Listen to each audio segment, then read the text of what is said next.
manchette aujourd'hui, un feu détruit pièce d'Auto Lambert à Berthierville. Bonjour à tous et bienvenue à votre bulletin d'information sur les ondes de CTRB, votre télévision locale et régionale, aujourd'hui le 6 mars. En effet, aujourd'hui, un feu a détruit un commerce de Berthierville, pièce d'Auto Lambert. Donc aujourd'hui, ce matin, le SSI, le service de sécurité incendie de la MRC de Dautré, les pompiers donc se sont rendus sur place à la suite d'un appel pour un incendie de bâtiment commercial. À l'arrivée des pompiers, les flammes et la fumée étaient très apparentes. L'évacuation des employés a été complétée avant l'arrivée des pompiers. Environ 25 sapeurs ont participé à cette intervention, nous a-t-on dit. On parle de pompiers des casernes de Berthierville, de Lanoret, de Saint-Norbert et de Sainte-Élisabeth. Aucune personne n'a été blessée lors de ce sinistre et la cause de ce feu est sous enquête, nous dit-on, et cette enquête est menée par le service de sécurité incendie de la MRC de Dautré. Donc, ça s'est passé cet avant-midi à Berthierville. Pièce d'Auto Lambert a été la proie des flammes. On poursuit maintenant l'entrevue que nous a accordée il y a quelques jours Émilise Lessard-Terrien, co-porte-parole de Québec solidaire. Elle était donc il y a quelques jours de passage dans nos studios. Dans le cadre d'une tournée des régions de Québec solidaire, les élus solidaires ont rencontré plusieurs acteurs des milieux économiques, syndicaux, associatifs et agricoles, ainsi que des élus municipaux de la région. CTRB a rencontré Émilise Lessard-Terrien dans nos studios à Berthierville lors de cette tournée lanaudoise. La porte-parole, la co-porte-parole de Québec solidaire nous parle dans cet extrait de l'importance des régions et de son retour en politique suite à sa défaite en 2022. Elle agit maintenant, on l'a dit, comme co-porte-parole de Québec solidaire. On l'écoute. Mon engagement maintenant politique, c'est vraiment ce sentiment-là dans les régions qu'on a l'impression d'être des citoyens de seconde zone, de vivre dans l'ombre des grands centres, je veux dire, on paye les mêmes impôts que tout le monde, mais l'accessibilité aux services publics, aux services d'éducation postsecondaire, on en a beaucoup parlé ici dans la région. Le fait de ne pas avoir d'université, d'avoir le cégep qui commence à se déployer avec des campus satellites, mais l'accès aux études postsecondaire, elle est persévérance. Exact. On était dans la MRC, la Matawini, cet avant-midi, puis c'est ce que la préfète nous disait. Si on veut continuer d'augmenter notre niveau de scolarité, il faut avoir des exemples, mais il faut aussi avoir accès à ces infrastructures-là sur le territoire pour ne pas être constamment obligé de s'en aller, de s'exiler. Puis, on le sait, c'est un facteur d'exode qui est important quand on va étudier à l'extérieur. Des fois, on reste là où on étudie. On rencontre l'amour, on ne vient pas nécessairement. Fait que l'accessibilité aux services publics, mais la diversification économique dans nos régions, la vitalité de nos territoires, de plus en plus. Moi, je suis très triste de voir qu'on a développé le territoire du Québec avec beaucoup d'énergie, avec de l'huile de coude, avec de la sueur. On est allé ouvrir des terres, on a défriché le territoire, puis aujourd'hui, on laisse ces villages-là, ces paroisses-là, mourir à petit feu, alors que, je veux dire, on va toujours avoir besoin de manger au Québec, on a besoin d'avoir une agriculture forte, il y a la crise climatique qui est à nos portes. Si on continue de dépendre des denrées alimentaires qui viennent de l'autre bout du monde, qui n'est rendu possible que par un système axé sur le pétrole, on sait qu'il faut réduire nos émissions de gaz à effet de serre, puis on a tout ce qu'il faut au Québec pour produire notre nourriture. Je sors tout juste aussi d'une rencontre avec les producteurs agricoles de la Naudière, où c'était au cœur des discussions, le fait que nos producteurs agricoles se battent avec le monde entier, l'absence de réciprocité des normes, il y a beaucoup de détresse qui se vit dans les rangs au Québec en ce moment. On a même des travailleurs de rang ici dans le coin. Voilà, qui commence, puis la concentration de plus en plus importante de la production agricole entre les mains d'une poignée de joueurs, ça nous rend beaucoup plus vulnérables collectivement. Puis moi, j'ai le goût d'avoir des régions, qu'on ait des régions fortes au Québec. Je suis issue des régions, je suis fière, je suis une grande régionaliste. Puis on en a besoin pour le développement du Québec. C'est pas vrai qu'on peut concentrer toutes nos activités, toute la population en 2 gros pôles, puis se dire on va être un pays fort au Québec avec seulement 2 pôles. Puis même 2 pôles, des fois, qui ne se parlent pas, je m'en allais dire. Déjà, avec qui c'est difficile. Avec c'est difficile entre les deux. Que donc, on se retrouve en 2022, bon, vous retournez dans vos terres d'une certaine façon. Ce 2 ans-là, je ne peux pas dire d'éclipse, qu'est-ce que ça vous a apporté? Réfléchir plus, justement?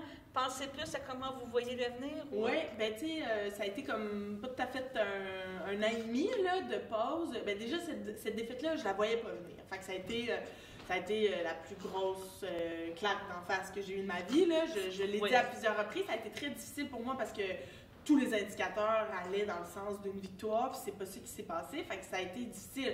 Mais ça m'a permis de prendre un pas de recul sur comment se passe la politique, sur la bulle parlementaire, sur cette déconnexion-là parfois qu'il y a entre ce qui se passe à Québec, au Parlement, versus ce qui se passe sur le plancher des vaches, ce qui se passe dans les communautés, dans les quartiers. Ça m'a permis de prendre un pas de recul.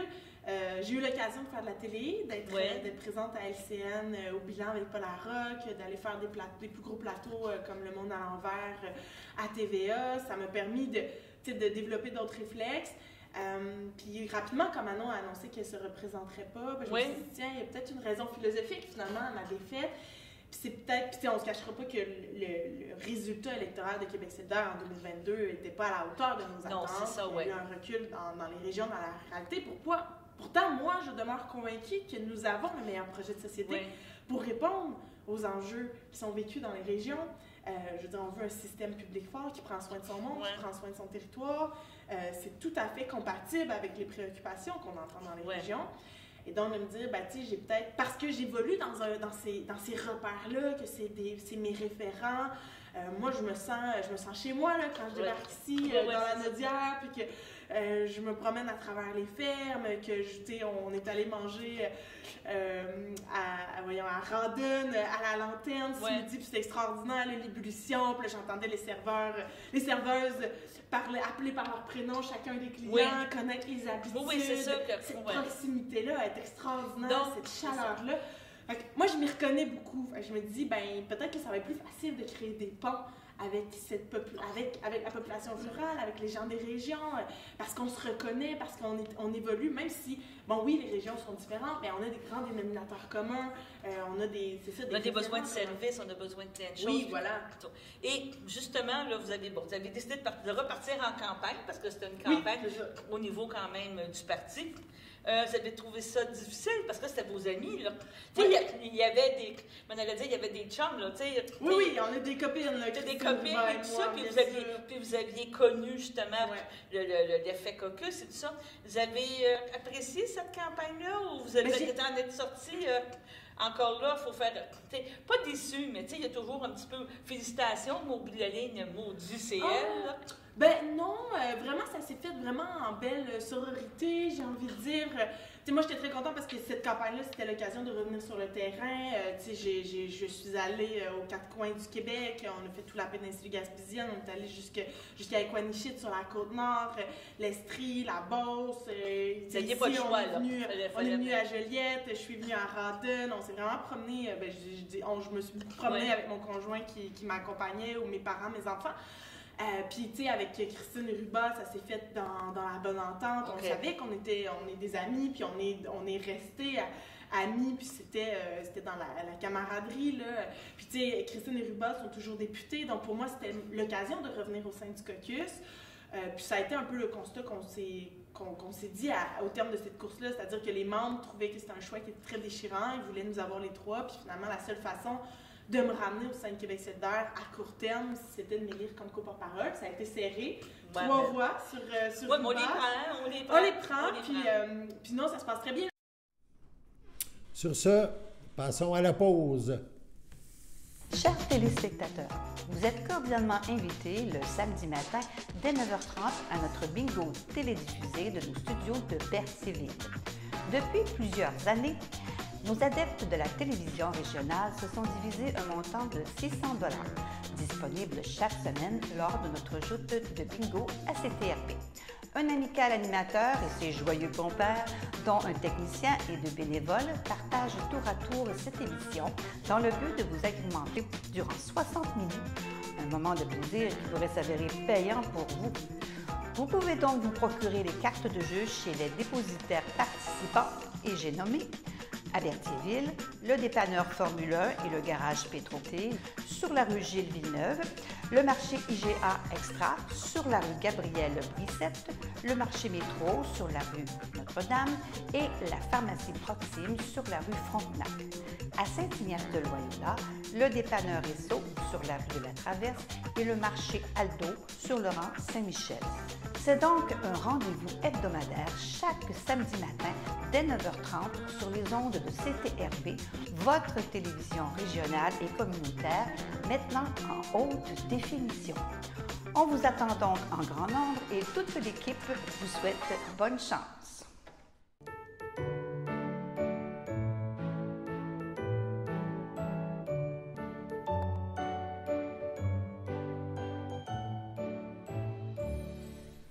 Voici donc les anniversaires en ce 6 mars. Tout d'abord, les filles d'Isabelle de Berthier souhaitent bonne fête à Colette Bourque. La FADOC de l'île du Pas souhaite un heureux anniversaire à Mylène Barthes, à Gilles Aucoin et à Jean-Louis Dubé. C'est votre anniversaire aujourd'hui, en ce 6 mars, eh bien, toute l'équipe de CTRB se joint à moi et vous souhaite bonne fête. On parle de culture maintenant. Les finissants du programme Arts visuels du Cégep de Lanaudière à Joliette annoncent fièrement la tenue de leur événement Peinture en direct qui aura lieu jeudi 21 mars au Musée d'art de Joliette à compter de 17h. Les personnes présentes à l'événement pourront observer 8 étudiants ainsi qu'une invitée spéciale réaliser une peinture de format moyen, des estampes, des œuvres peintes de petit format et d'autres réalisations des étudiants pourront aussi être acquises à prix abordable durant la soirée. Celle-ci se terminera avec le tirage de prix de présence, suivi d'une enchère criée pour les œuvres produites sur place.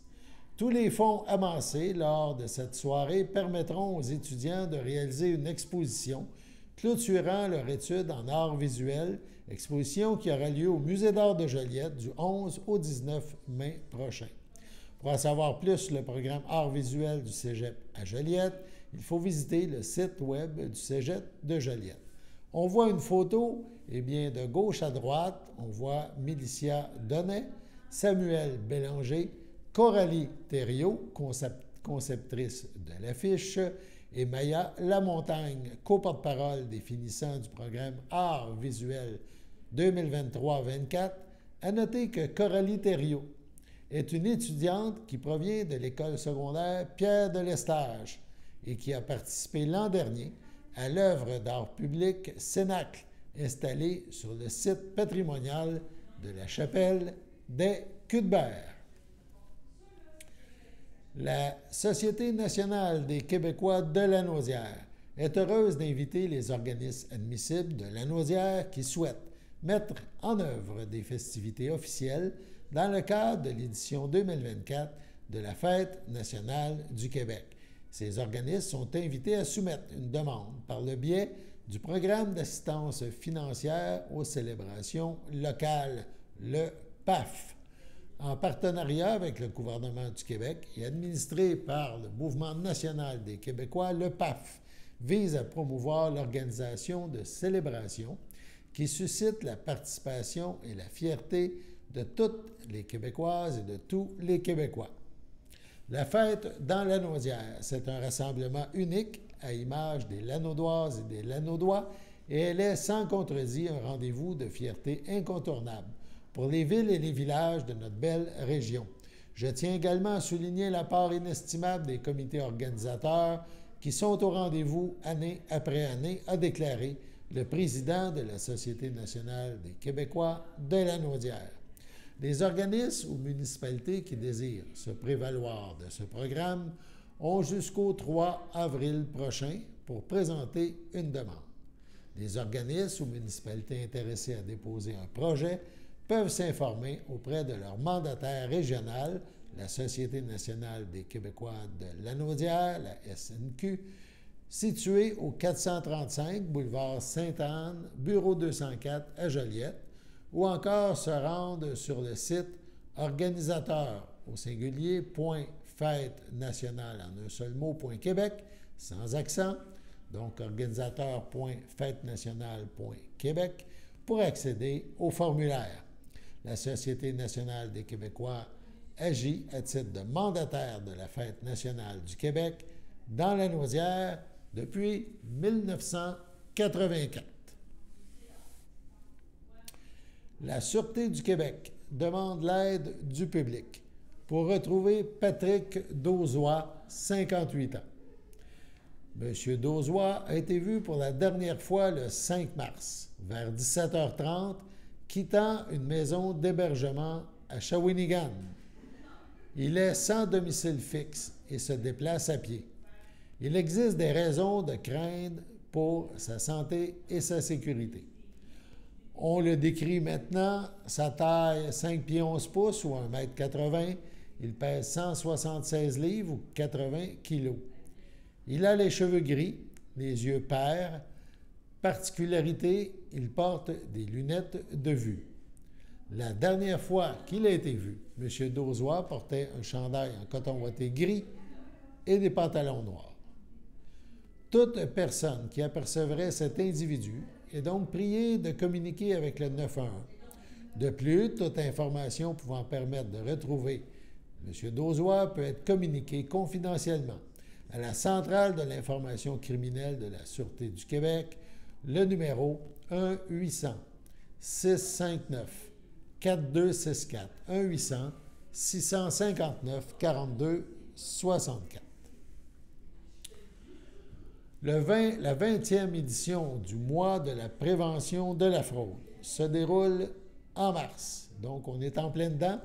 Et le thème de ce mois de la prévention, 20 ans de lutte contre la fraude fiscale d'hier à aujourd'hui.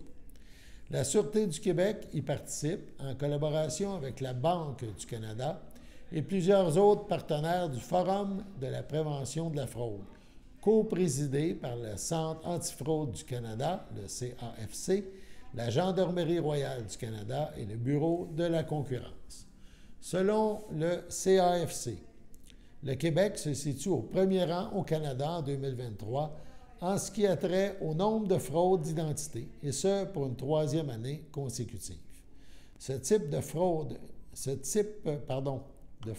le plus fréquent en 2023. C'est le type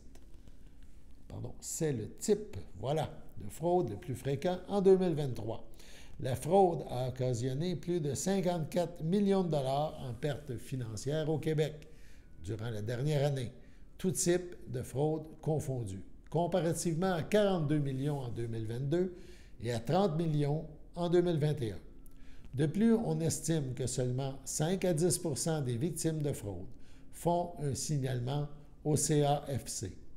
Les stratagèmes frauduleux évoluent sans cesse et de nouvelles façons d'escroquer la population voient le jour continuellement. La population doit donc être aux aguets plus que jamais. Au cours du mois de mars, une campagne de sensibilisation sur les différents types de fraude actuelles aura lieu dans les médias sociaux.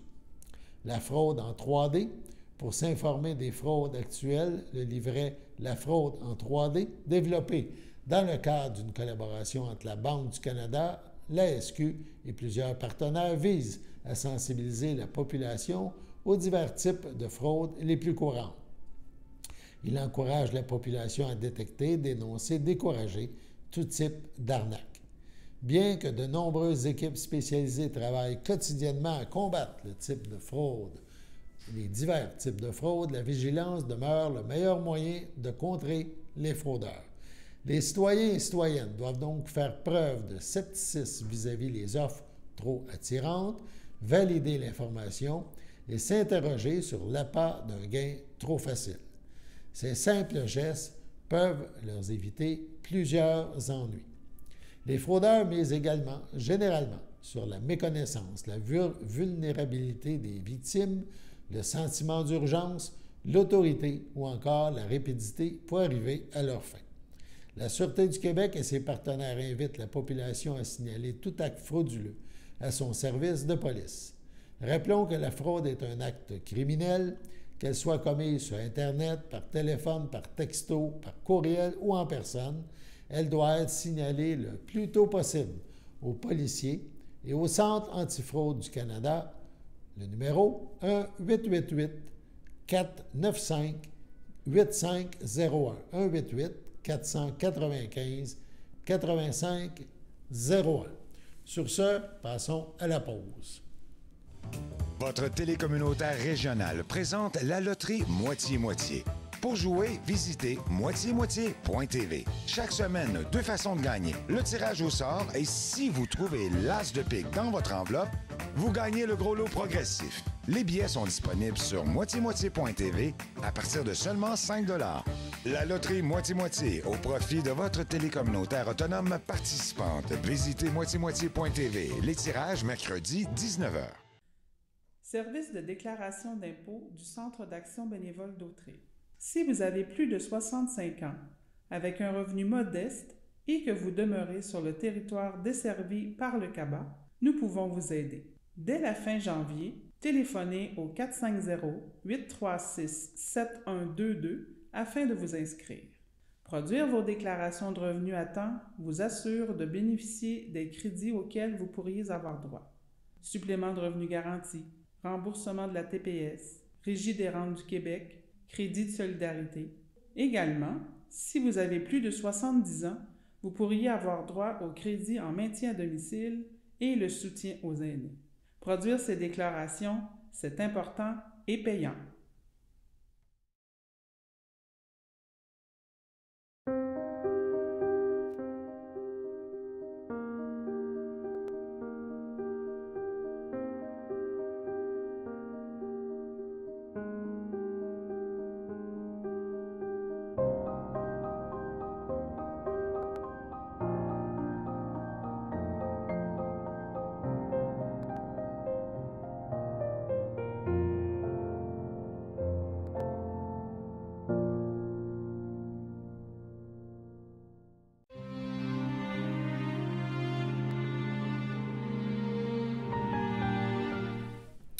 Au CHSLD du Piémont à Saint-Jean-de-Matha le 6 février dernier à 92 ans.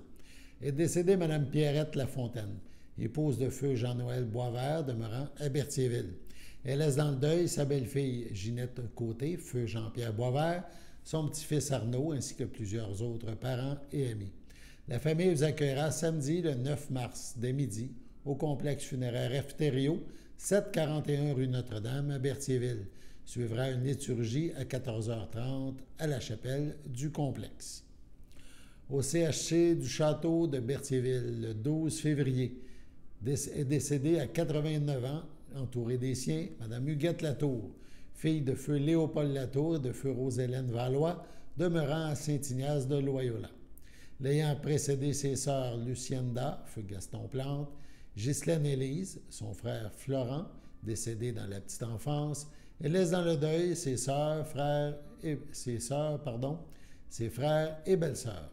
Lucie, feu Jean-Guy Latour, Lauriane, Dorothée, feu Ange-Albert Guévremont, Jean-Philippe France Boucher, Lucien Normand, Carmen Robillard, sa filleule Jocelyne McKenzie, ainsi que plusieurs neveux, nièces, autres parents et amis. La famille tient à remercier le personnel du 3e étage du château pour les bons soins prodigués durant toutes ces années.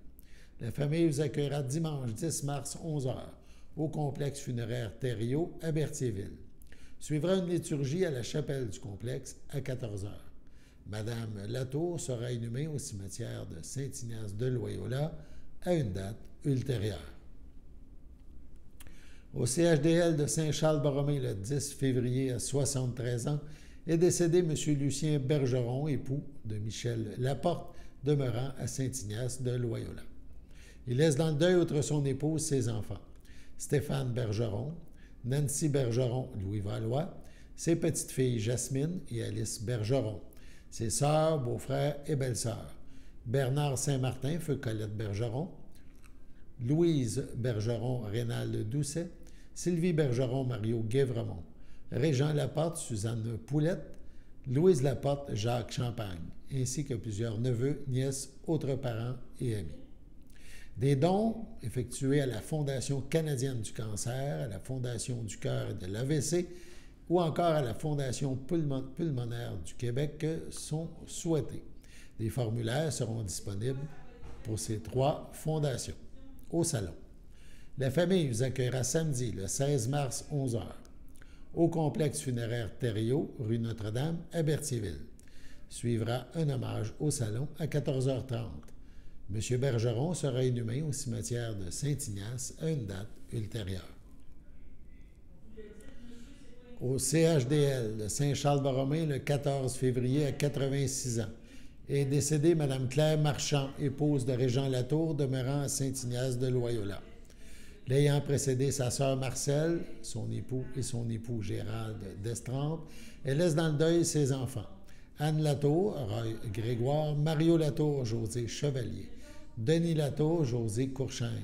Ses petits-enfants, Kathleen Grégoire, Patrick Collet, Sarah Grégoire, Stéphane Gagnon, Félix Latour, Joanie Robichaud, Camille Latour, Félix Vaillancourt, Antoine Latour, Mélissa Farley, Charles Hubert Latour, Marie-Ève Blanchard, ses arrière-petits-enfants, Loïc, Liam, Adriel, Florent, Léopold.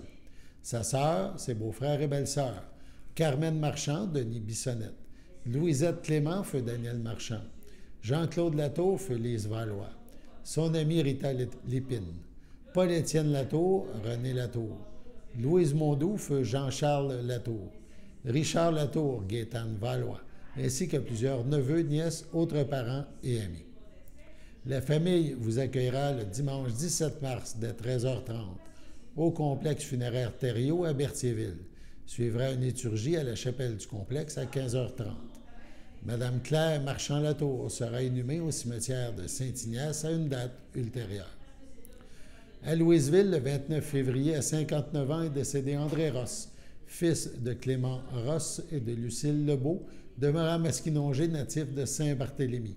Il laisse dans le deuil sa conjointe, Michel Blais, ses sœurs, Dany Ross, Serge Fafard, Nathalie Ross, Louis Bergeron, son filleul, Frédéric Fafard, Marie Dumontier, leur fils, Raphaël Fafard, sa marraine, Liette Ross, Gaétan Thibault, son neveu, sa nièce, Olivier Bergeron, Brianne Masson, Angélique Bergeron, ses beaux-fils, Alex et Patrick Lebogne, ses oncles, tantes, cousins, cousines, autres parents et amis. La famille vous accueillera samedi, 23 mars, 11h, au complexe funéraire Thériault à Berthierville. Suivra une liturgie de la parole au complexe à 14h30. M. Ross sera inhumé à une date ultérieure au cimetière de Masquinongé. Sur ce, passons à la météo.